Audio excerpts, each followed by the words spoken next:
So ayan, morning mga dudes. At ayan, nagbaba sila ng makina ng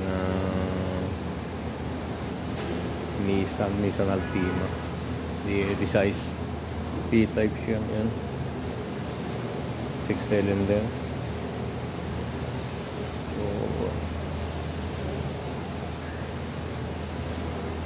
So bukas pa nila kakalasin to.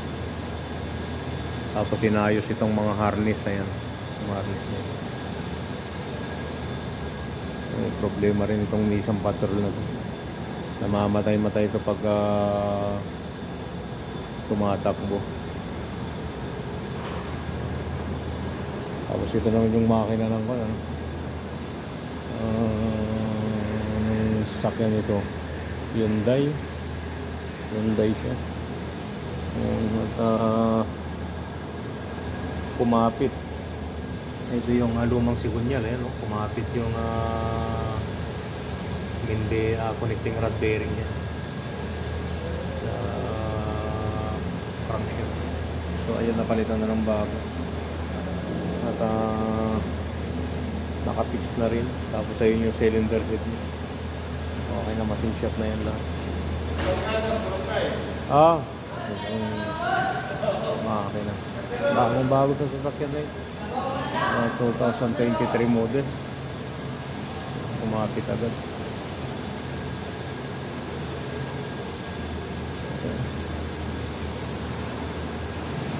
Binaba nila yung cross member. Kinabit yata nila rito yung tinanggal nila yung steering rack. Tapos steering pump tsaka axle, na isang axle.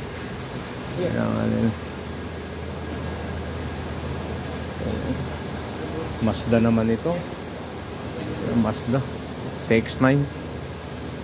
At ayan, may isa tayong Pilipino ngayon na technician. At dito naman sa kabila, Nissan Altima rin. Ayan, may kinakabit nila rito. Radiator. Ito kasi nag-crack itong radiator nito. Ayan. Overheat itong sasakyan.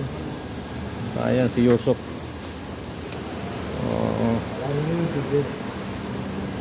Nissan Altima, mga modelo. Grabe kasing mga magpatakbo rito. Grabe. Thermostat, this one. Okay.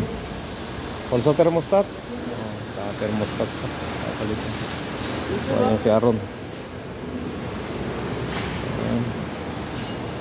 Alaw kayo. Kahit na naman Ford dito. Ano naman kaya problema nitong Ford Edge na to. Ano yung kakabit dito. So tinanggal nila yung intake. At itong kakabit.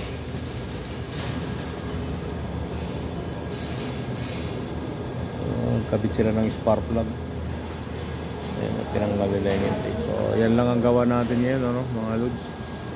At dito sa kabila, ano naman itong ginawa dito sa Hyundai na to. Tignan natin.